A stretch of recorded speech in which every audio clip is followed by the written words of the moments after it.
ओम शांति। 15 अगस्त को हम सभी इंडिपेंडेंस डे सेलिब्रेट करते हैं और इस दिन हर एक भारतीय अपने आप को बहुत गौरवान्वित महसूस करता है कि मैं जिस देश में निवास करता हूँ वो स्वतंत्र है। हम सभी देखते हैं आज वर्तमान युग में जो जनरेशन अभी हमारे देश का फ्यूचर है, आज हर किसी व्यक्ति के अंदर ये बात रहती है कि मुझे प्राइवेसी चाहिए, मुझे फ्रीडम चाहिए, कोई भी मेरे काम में इंटरफेयर ना करे, कोई भी बार बार मुझसे बहुत सारे क्वेश्चंस ना पूछे, मैं जो कर रहा हूँ उसे सभी एक्सेप्ट कर लें। हम सभी की यही इच्छा रहती है। पर हम देखें कि ये फ्रीडम जो हम सभी चाहते हैं, उस फ्रीडम के मिल जाने से क्या हमारी ग्रोथ होगी? क्या हम उन्नति कर पाएंगे? चलिए इसे एक उदाहरण के द्वारा समझने का प्रयास करते हैं। हम सभी ने कभी ना कभी पतंग जरूर उड़ाई है और जब हम पतंग उड़ाते हैं तो हम देखते हैं कि हम नीचे से धागा खींचते हैं तो पतंग और ऊंचाई में जाती है। पर यदि पतंग ये सोचे कि मैं तो नीचे से बंधी हुई हूँ, इसलिए मैं ऊंचाई को नहीं छू पाऊंगी, तो वो ये प्रयास करेगी कि यदि नीचे से ये बंधन छूट जाए, ये बंधन कट जाए, तो मैं आकाश में और ऊंचाइयों तक पहुँच जाऊंगी।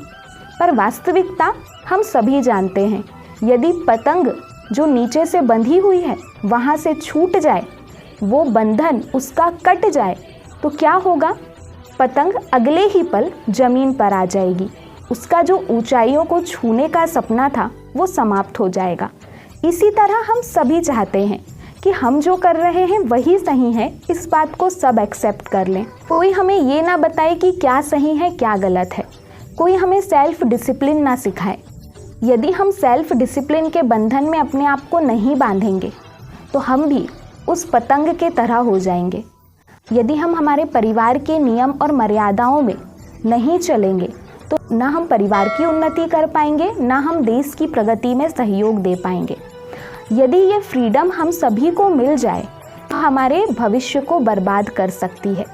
अब हम देखते हैं कि हमें फ्रीडम की आवश्यकता कहाँ होनी चाहिए। बाहर से तो हम सभी चाहते हैं कि हमें स्वतंत्रता मिले, पर अंदर हमारे मन में कौन सी बातें चलती हैं? सुबह से शाम तक यदि हम हमारे मन में चलने वाले विचारों को देखें तो ज़्यादा समय वो विचार पास्ट की बातों के होते हैं जिनमें डर, चिंता या भय रहता है, और फ्यूचर की बातों के होते हैं जिसमें भी डर और चिंता बनी रहती है। तो इन पास्ट और फ्यूचर की बातों में ही जब मन चलता रहता है तो हम वर्तमान में नहीं जी पाते, और वर्तमान में ना जीने के कारण हमारी ग्रोथ नहीं हो पाती। तो हमने जो ये अपने मन को बांध रखा है पुरानी बातों में, या हम मन से बहुत सारी चीज़ों पर डिपेंडेंट रहते हैं, तो ये इंटरनल डिपेंडेंसी हमें खुश नहीं होने देती, हमारी ग्रोथ रोक देती है। हम बाहर से इंडिपेंडेंट होना चाहते हैं और अंदर से हम डिपेंडेंट हैं। तो हमें इंटरनल इंडिपेंडेंसी चाहिए और बाहर से नियम और मर्यादा में, अनुशासन में बंधना चाहिए। तभी हमारी ग्रोथ हो पाएगी, तभी हम इस देश की प्रगति में सहयोग भी कर पाएंगे, और जिन स्वतंत्रता सेनानियों ने अपना जीवन इस देश की स्वतंत्रता के लिए बलिदान कर दिया है, उनको सच्ची श्रद्धांजलि दे पाएंगे। धन्यवाद। ओम शांति।